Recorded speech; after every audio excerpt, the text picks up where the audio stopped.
ඉතාම අමාරුවෙන් පිටත් කරලා පුළුවන් කාර්යයේ විශේෂ මේ දේශනාවල සිදුවන ශ්‍රවණය කරා. විශේෂයෙන්ම අපිට කල්පනා කරන තුලදී වාසනාව හේතුව මේ වස්සාන සමය වෙන වස්සාන සමයේදී මේ ධර්මයේ දේශනා කරපු සාමණේරයන්ලා විදිහට කරන සාමණේරයන්ලා විදිහට වෙන වස්සාන සමයවල කැලෙන්ඩර් එකේ ඉඩක් හොයාගන්න බෑ සමහර වෙලාවට සැලපෙන්නේ. ඒ තරම් දේශනාවට මතකයි ගිය පාර වස්සාන කාලේ පටන් ගද්දි පහේ ඉඳන් බන 4 5 බන 5 6 බන 6 7 බන 7 8 බන 8 9 බන පුළුවන් නම් 9ටත් ඇවිල්ලා එකක් කියලා යන්න කිව්වා. හැබැයි මේ වස්සාන කාලය ඇතුළේ මම එළියට ඇවිල්ලා කරන දෙවෙනි දේශනාව විශේෂ මම දවසේ ස්ථානයේ මේ ආරාධනාව බාරගත්තේ කවුරුත් හඳුනන ගම්මානයේ රටක් ලෝකයක් ගන්න ශ්‍රී ලංකා ගුවන්විදුලි සංස්ථාවේ වෙළඳ සේවය ආධුනික අංශය කටයුතු කරන පිළිවෙලට ගාමිණී මෙරින්ඩගේ පිටත් තාත්තා මහත්මයා බොහොම ශ්‍රද්ධාවෙන් කරපු ආරාධනාව වචන මාත්‍රයෙන්ම තයින් කරගන්න බැරි නිසා දේශනාව වාරගෙන ආවා. සපිමුතු බොහොම වාසනාවන්තයි දුර්ලභ කරුණු දුර්ලභව ලැබෙන අවස්ථාවකට දෙන්නට ලැබීම ඔබ කාගෙත් බොහොම භාග්‍යයක් කියලා මතක තියාගෙන මේ ඇහෙන බණපදයක් ගානේ නුවණින් මනසිකාරය කරමින් ශ්‍රවණය කළොත් ඔබට මේ දේශනාවෙන් උකහාගත හැකි සාරය බුදු කෙනෙක්ගේ පහළ වීමෙන් පරම සාරය ඔබට ලබා දීමට උත්සාහ කරાવી. අද දවසේ මේ උතුම් ධර්ම දේශනාවේ දායකත්වයෙන් කටයුතු කරන බව සිතත් කළ තියෙන්නේ ධම්මික චන්ද්‍රපාල ස්වර්ණාකාරය කියන පිටු විසින් දැනට රෝගාතුර වී සිටින ධම්මික චන්ද්‍රපාල මහත්මයාට නිදුක් නිරෝගී චිරජීවනයේ කෙලවර චතුරාර්ය සත්‍ය ධර්ම අවබෝධය වේවා කියන ප්‍රාර්ථනාවෙන් අද දවසේ පින්කම් කරනවා සිදු කරගන්නවා. ධර්ම දේශනාවේ අනුතුරු නම් සිතපත් කරගෙන පුණ්‍යානුමෝදනා කිරීමට බලාපොරොත්තු වෙන කාලේ ධර්ම දේශනාව සම්පූර්ණ කරගන්න. පින්වත්නි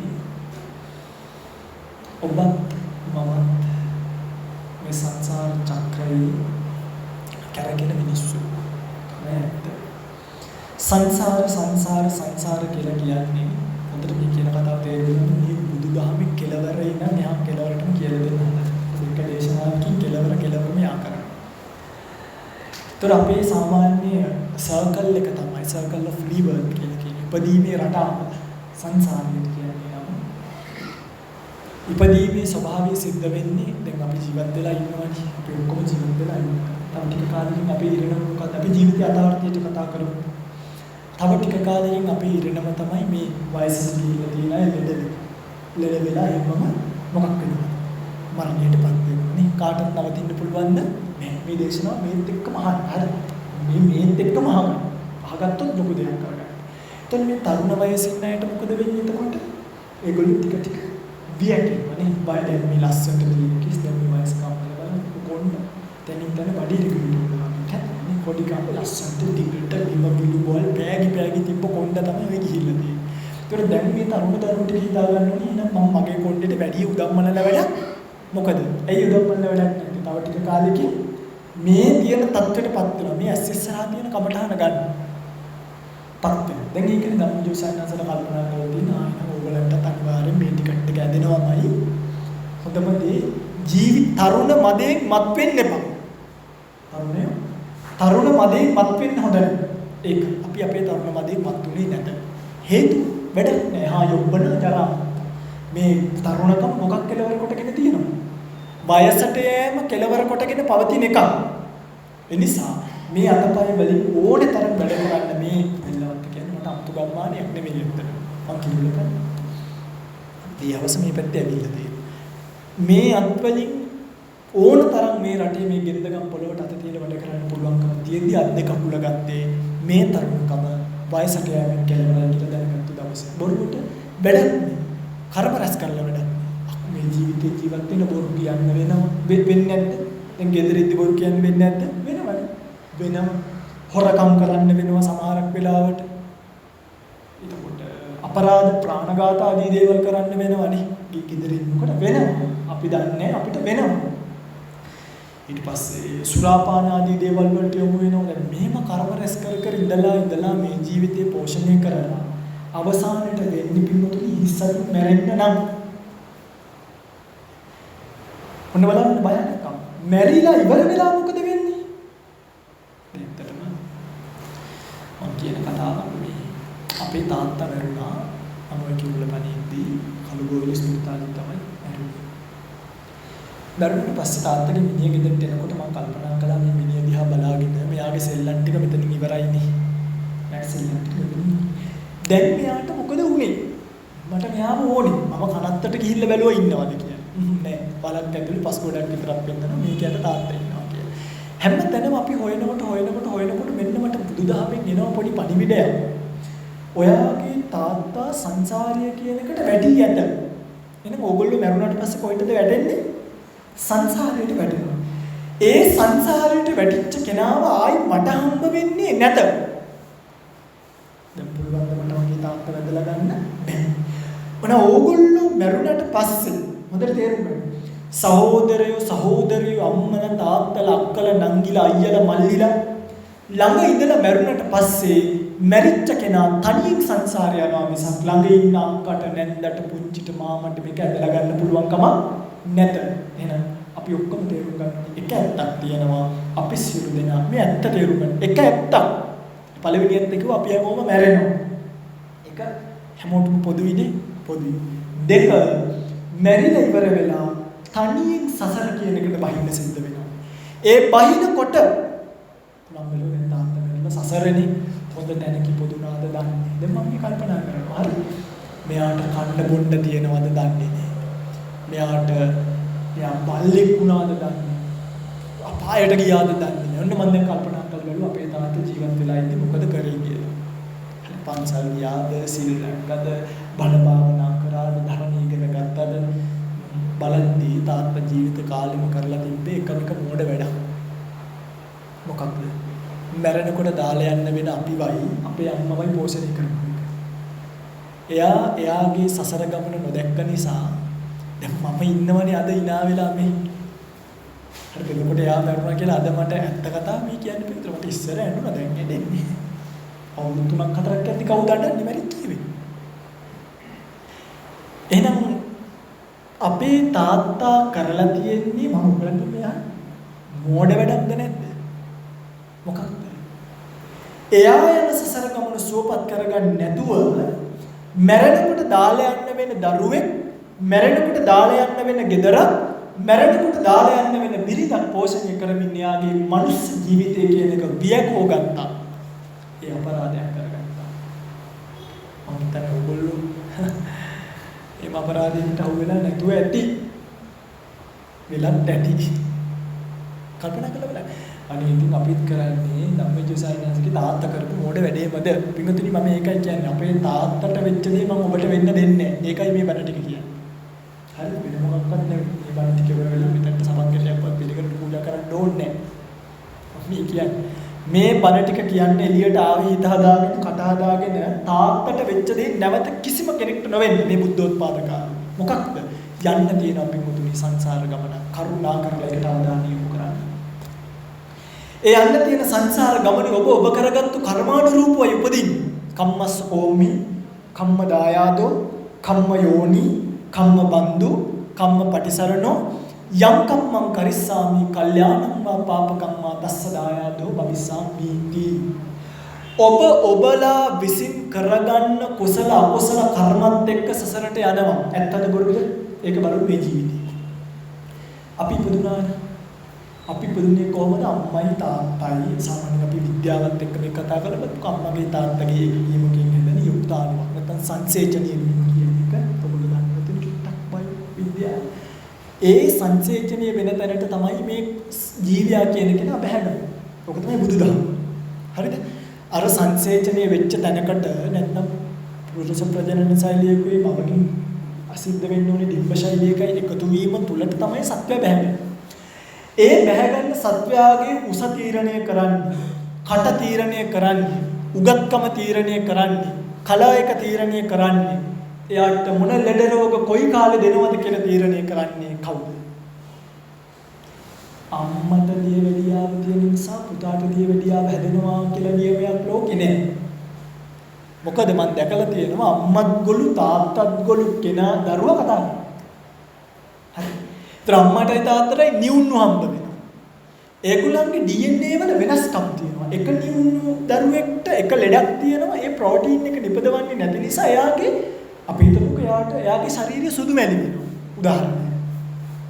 අනිත් දරුවගේ වෙන්නේ දැන් අම්මගේ වරදද තාත්තගේ වරදද කර්මයේ වරදද එක්කෙනෙකුට වෙන්නත් එක්කෙනෙකුට නොවෙන්නත් හේතුව තමයි පිටුතුනි කර්මය කියන්නේ. ඒක අහනවා බුදුරජාණන් වහන්සේගේ සුමනා කියලා සූත්‍රයක සුමනා මේකක් මේ දාන කියන එක ගන්න. මානවී මේ බුදුරජාණන් වහන්සේ දෙන්නෙක් ඉන්නවා. ඒ දෙන්න සමාන සීලයෙන් සමානයි. ප්‍රඥාවෙන් සමානයි. හැබැයි එක්කෙනෙක් දන් දෙනවා එක්කෙනෙක් දන් දෙන්නේ. ඒ දෙන්න නැවත ඊළඟ පාර ගිහිල්ලා මනුෂ්‍ය ලෝකෙක ඉපදුනොත් ඒ දෙන්නගේ වෙනසක් තියෙනවද කියලා. දැන් සීල දකින්න ප්‍රඥාව තියෙන නිසා දෙන්න මනුෂ්‍ය ලෝකෙ ඉපදිනවා. හැබැයි එක්කෙනෙක් දන් දෙනවා එක්කෙනෙක් දන් දෙන්නේ වෙනසක් තියෙනවද? තියෙනවා. මොකක්ද? දන් දුන්න කෙනා මහේශාක්‍ය ජීවිතයක් ලබනවා. රාජ්‍ය සිටු බ්‍රාහ්මණ දන් නොදුන්න කෙනා අන්න පාලන යට පොඩි ලෑලි ගෙවල් ගහගෙන චූටි බලු කුඩු වල වගේ ජීවත් වෙන්න සසර දන් නොදීපු නිසා ඔකයි ඇත්ත. ස්වාමී මේ දෙන්න උපදිනවා කියලා දිව්‍ය ලෝකෙක වෙනසක් තියෙනවද කියලා තියෙනවා. දිව්‍ය ලෝකෙ උපදුනාට පස්සේ ආයු වන්න සැප බල මහේශාක්‍ය දෙවිවරු සහ අල්පේශාක්‍ය දෙවිවරු කියලා කොටස් දෙකක් තියෙනවා. සමහරු දිව්‍ය විමානවල සැප විඳිද්දී සමහරු මේ යන්න එන්න ගහක් නැතුව ඉන්නවා. දිව්‍ය ලෝකෙකට ගියා කර්මය කියන එක වෙනස් කරනවා. ස්වාමීනි ඒ දෙන්න පැවිදි වෙනවා. දැන් වෙනසක් තියනවද? පැවිදි වුණාම වෙනසක් තියනවද? තියෙනවා. එක කෙනෙකුට ප්‍රත්‍ය පහසුකම් ජීවර සේනාසන ගිලන්පස නොඅඩුව નિરાයාසයෙන් ලැබෙනකොට දන් නොදීපු කෙනා උත්සාහ කරලා දාන ටිකක් ලැබෙන්නේ නැහැ. ලෝසක මහරහතන් වහන්සේ සීවලි මහරහතන් වහන්සේ උපමානේ. ලෝසක මහරහතන් වහන්සේ පින්වතුනි පින්ඩපාත යනකොට මිනිස්සු පාත්‍රය බලනකොට පේනවලු පාත්‍රය පිරීලා වගේ. සසර කර්ම. සීවලි මහරහතන් වහන්සේ කාන්තාරක ගියත් ගව්වෙන් ගව්ව දෙවිවරු දන්සල් හදලා දන් දීලා තියෙනවා සංසාරේ. ඔබට උපකාරී වෙන්නේ කුමක්ද? ඔබට කරගන්න කර්ම ඔබට උපකාරී.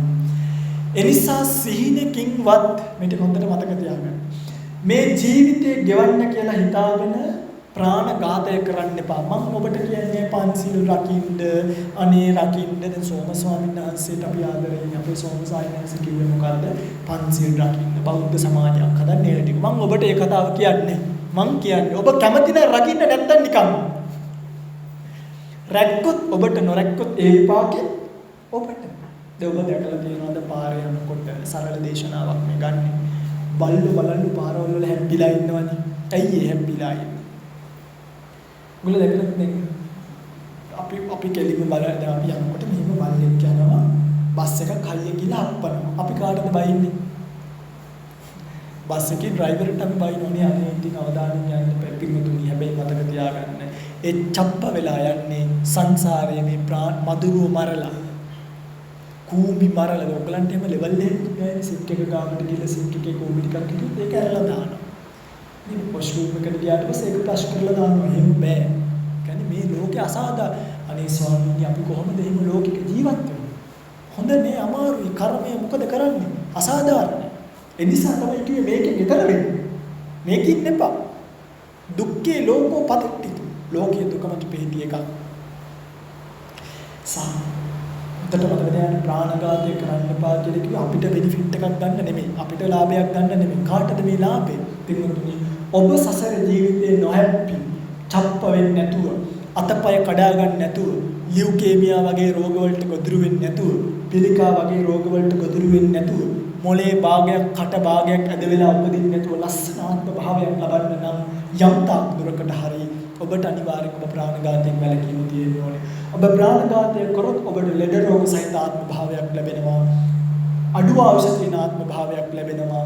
පණ නැති ආත්ම භාව ලැබෙන්නේ. ඒ නිසා මතක තියාගන්න අපිට මේ ජීවිතේ ස්ථිර නැහැ පිටුතුනි. මේ වස් කාලේ මේ පණිවිඩය ඔළුවට ගන්න. මම ප්‍රදාන ඔබ සියලු දෙනා මේ ලෝකේ දවසක දාලා යනවාමයි.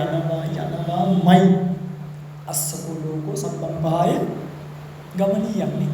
මතක තියාගන්න මේ වචන. සබ්බම් පහය ගමනීය. සියල්ල හැරදා යා යුතුය. එහෙනම් ඒ යන්න වෙන දවසට කරගත්තු කර්මය අපිට තියෙනවා. ඒ නිසා ඔබ තීරණය කරන්න. මට පොරොන්දු දෙන්න එපා. ඔබට පොරොන්දුවක් දී ගන්න මම ප්‍රාණඝාතය කරනවද? සසර දුක් විඳින්න නොකර ඉන්නවද කියලා. පිටුතුනි. තමයි ඒක ඇත්ත. 2 අදත්තා දානය. තමන්ගේ වස්තු සොරසතුරන් හොරකම් කරන ජීවිතයක් ඔබට ලැබුණොත් හරියට කන්න බොන්න ටික කා ගන්න බී ගන්න බැරි ජීවිතයක් ඔබට ලැබුණොත් සමහරු ඉන්නවා පත් එකක් දෙපේ තිබ්බත් බැරි වෙන. මොකද සංසාර ජීවිතය කියන්නේ කොයි හරි මිනිස්සුන්ගේ කෑම එකකට දුකක් දී. අදත්තා දානය කරලා අනුන්ගේ වස්තු හොරකම් කර ඉන්නේ අනුන්ගේ තන පටක්වත් හොරාට ගන්න එපා. මේ ජීවිතේ ස්ථිර නෑ. දැන් මට අවුරුදු 28යි තව මම අවුරුදු 35ක් ඕන නම් උපරිම ජීවත් උපරිම ඒ 35 සැනසීමෙන් ගත කරන්න තවත් කෙනෙක්ගේ තනපතක් හරි හොරකම් කරොත් මම මේ යන්න වෙන සසරට මොකද වෙන්නේ මට? මට හම්බ කරන ධනයක් දානයක් වස්තුවක් නොලැබී තිබ්බොත් ඉතිරියක් නැතුව තිබ්බොත් දැන් මිනිස්සු කොච්චර යාචකයෝ වෙලාද හිඟා කරනවද? බලන්න පිට මේ ලෝකෙට වෙලා තියෙන්නේ මිනිස්සුන්ට සල්ලි නැහැ කියනවා, කණ්ඩ නැහැ කියනවා. මොකද? රොතු පිටින් හොරකම් කරනවා. වාහනයක් දෙන්න බෑ දෙක ටික පාන. ඕකනේ ඇත්ත. දෙපොරුද ඇත්තනේ. බේතක් ගන්න බෑ ඒක විකුණ ගන්න. හැමදේම හොරකම් මේ ජීවිතේ නඩත්තු කරන්න හිතාගෙන හොරකම් කරාට වැඩක් නෑ. අපේ තාත්තට වෙච්ච දේ වෙයි. ජීවිතේ නඩත්තු කරගෙන ඉඳලා මැරිලා සසරට ගියාම කවුරුත් නෑ. මට දැන් තාත්තා වෙනුවෙන් කරන්න පුළුවන් දෙයක් නෑ. ඔයගලන්ට වෙනුවෙන් කාටවත් මුකුත් කරන්න බෑ. යා දිසං අපතේ බීජං තා දිසං හරතේ ඵල. ඔබ කරගත්තු විදියට විපාක එනවා. දෙකයි. කාමයේ වර්ධව හැසිරීම වගේ කරන බොහෝ අයට තමයි කාමයේ වර්ධව හැසිරීම කියලා කියන්නේ. තමන්ට අයිති නොවන අධාර්මික කාම පරිභෝගය. තමන්ගේ භාර්යාව ඉදි වෙන භාර්යාවක් විතේ. ස්වාමියා ඉදි වෙන ස්වාමියෙක් විතේ. අද පිටුතුනේ මේ සමාජය හරිම අසෝබන ලෙස මේවට යොමු වෙනවා. මේ තාක්ෂණයේදී මෙසෙන්ජර් කියයි, WhatsApp කියයි, මොන කියයි, Viber කියයි, Telegram කියයි, බොටිම් කියයි මේ ඒවත් එක්ක මේවට යොමු වීමේ ධාරිතාවයේ ප්‍රවණතාවයේ වැඩි. ඒවා නිසා මම දැක්ක දවසක් අපේ අක්කලගේ ගෙදර බලපැච්චෙක් හිටියා. යටි බඩ ඔක්කොම කුණු වෙලා කෑලි කඩාගෙන වැටුණා. මේ රිලව් භාවයම ලැබුණාම රිලව් රාජ්‍ය රිලවගේ පින්වත්නි බඩ කඩාගෙන කනම. ගලු නායක රිලව් නායකත්වයට එයි සසරේ අපායවල වල බැහැලා ශේෂ වෙච්ච කර්ම මිනිස්සුන්ට අද තියෙන ලෙඩ ගර්භාෂවල පිළිකා කියනවා නේ නැති බුද මාර්ග පිළිකා කියනවා. බලන්න මේක කියන්නවත් පුළුවන් ලෙඩද කියලා තියෙන්නේ. ඕගොල්ලෝ ඔක්කොම වයසට යද්දි මතක තියාගන්න මේ කියන හැම ලෙඩකටම මුහුණ දෙන්න සිද්ධ වෙනවා. ඕගොල්ලන්ට පිළිකා හැදෙනවමයි. ඒක තමයි. පොලිස් වලින් හිතප්පුවා. හිතප්පුවක් නෑ නේ. මම එකට ලෑස්තිලා ඉන්නේ. ජීවිතේ මේ චින්ත මට අන්තිම වෙන්න පුළුවන් නරක මොකක්ද? පිළිකාවක් කියලා. හරි. මේකට එදාට අඬල වැඩක් ඒක තමයි that's reality of the world. ඒක ලෝකෙ. මම ඒකට අඬල දොඩල වැඩක් නෑ. මම ගිහිල්ලා මේ පෙරද පිළිකාරවලේ බණකට ගියා. මං ගිහිල්ලා මට තේරෙන්නේ නැහැ මොනවද කියන්න ඕනේ කියලා. මං කිව්වා අම්මේ තාත්තේ කලබල වෙන්න එපා. පුළුවන් නම් නටත් ඇඳක් අයින් කරලා කියන්න. තව ටික කාලෙකින් මාත් දෙන්න. එහෙනම් මොකක්ද මේ කිව්වේ? ඇයි? අම්මා ඔබට මට කලින් ඕක හැදුනට මං ප්‍රධාන අපේ සියලු දෙනාට කලින් තව ටික දවසකින් මේ අත පිළිගන්නේ. රටේ ඉන්න බොහෝ අයට මොකද වෙන්නේ බලන්න පිළිකා හැදි මැරෙනවා. අපිට හෙට අනින්දට ඔයගලන්ට තේරෙයි ධම්මවිජය සවිනාස දෙයනේ අපිට මේ ටික කිව්වනේ කියලා. හැදෙනවාමයි. කාමයේ වර්ධව හැසිරීම වගේ දේවල් වලට ගිහලා తాවකාලික සංතරපණයකින් ජීවිතේ නාස්ති කරන්න එපා. ඒවට මුලයි මේ කියන කර්ම. මේ බොරු කියන්න එපා. තමන්ගේ අද ඒකේ මේ අපේ ස්වභාවික වනේ අපේ උනත් වෙනතුලින් දත් ටිකක් හරි ඇද වෙලා තියෙනවනම් වෙන්නේ සංසාරේ කරගත්තු කර්මවලට අනුරූපී. මුණක් කටක් ලස්සන තියාගන්න මාරුයි. කට සමහරු නැරියම් දුර්ගන්ධහමන මූණවල්ලදයි කටවල්ලදයි සමහරට කතා කරගන්න බෑ. කට පැටලෙන. මොකද මිනිස්සුම වචන වලින් බොරු වලින් මුලා කරනවා. විශේෂයෙන්ම මතක තියාගන්න පිටුදී බොරු සාක්ෂි දෙන්න යන්න එපා. බොරු ඉඩම් කඩම් නඩු වලට ඒවා මහා සාවද්දි වැරදි. නොදැකපු දේවල් දැක්ක කියන්න එපා. දැක්ක දේවල් නොදැක්ක කියන්න එපා. නොඇසූ දේවල් ඇසුවා කියන්න එපා. අද මිනිස්සු හරියට බොරු කරන්නේ. ඉස්කෝලේකට ගියාම අපි දකිනවා ඉස්කෝලේ ඇතුලේ දරුවා තමන්ගේ තාත්තගේ ජොබ් එක ගැන කියන්නේ බොරු.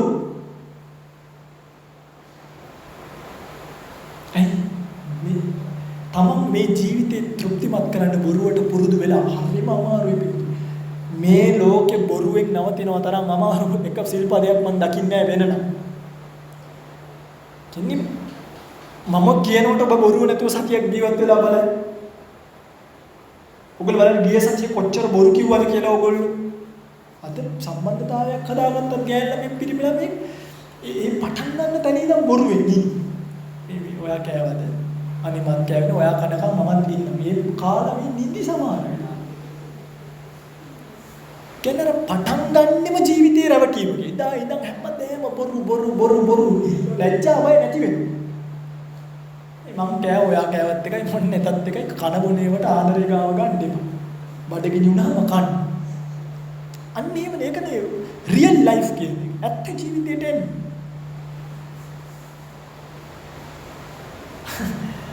කන බොනේ වගේ ඒවමයි ඉන්න බෑ. ඒවා පවතින වෙන දේවල් මත. අද පින්වත්නි අර අතනින්ම බොරුව කරන්නේ. යාළුවා යාළුවෙක් පිළිමි ළමයා කරන්නේ ඇති දේවල් වවා පානවනේ. යාළුවෙක්ගේ බයික් එකේ ගිහලා තමන්ගේ වගේ රඟපාන. මට මෙහෙමයි මට වේ මහලු දේවල් නෙමෙයි ගියයින් පස්සේ තමයි තේරෙන්නේ අනේ වාසේ කියලා.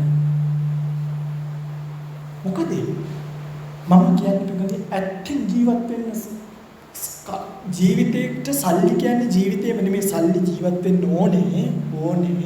නමුත් ජීවිතේම සල්ලි නෙමෙයි. අන්ඩර්ස්ටෑන්ඩින් කියන එක අවබෝධය කියන එක කිව්වොත් ජීවිතේට. එතකොට බොරු ඕනේ.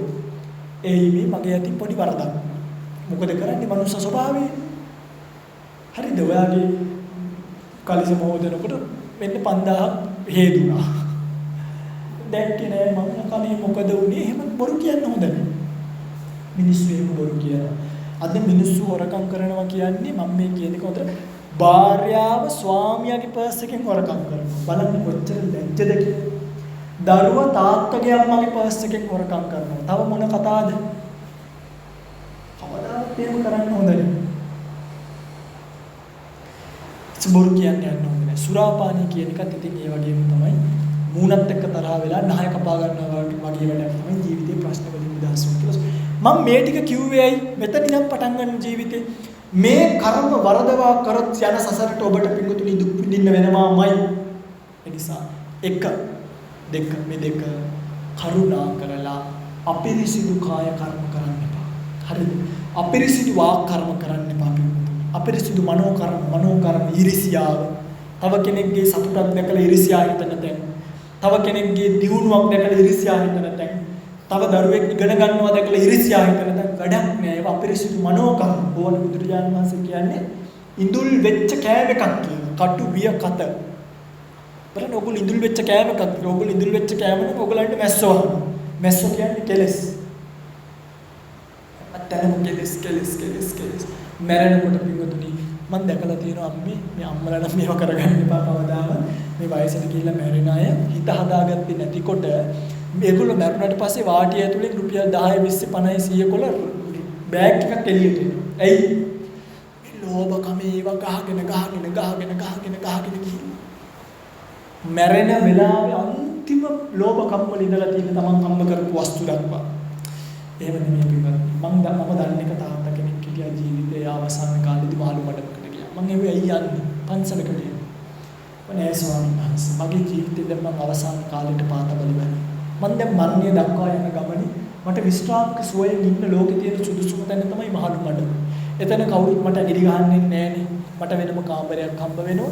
මම මගේ පෙන්ෂන් එක ගන්නවා. මේ හොඳ ආයෝජනය. මම මගේ පෙන්ෂන් එක හරවලා තියෙන මට බුදු පිළිමයක් තියාගන්න අවසර දෙනවා මං ගිහිල්ලා භාවනා කර කර ඉන්නවා. මාත් කල්පනා කරගෙන ඉන්නේ අනේ දෙයියනි මටත් ටික කාලයක් වයස යනකොට වයසට ගියොත් අපිටත් යන්න පුළුවන් තැනක් තිබුණොත් අනිවාර්යෙන් මම යනවා. මේක පොරොන්දු වෙනවා මේ වැල්ලව යනවාමයි.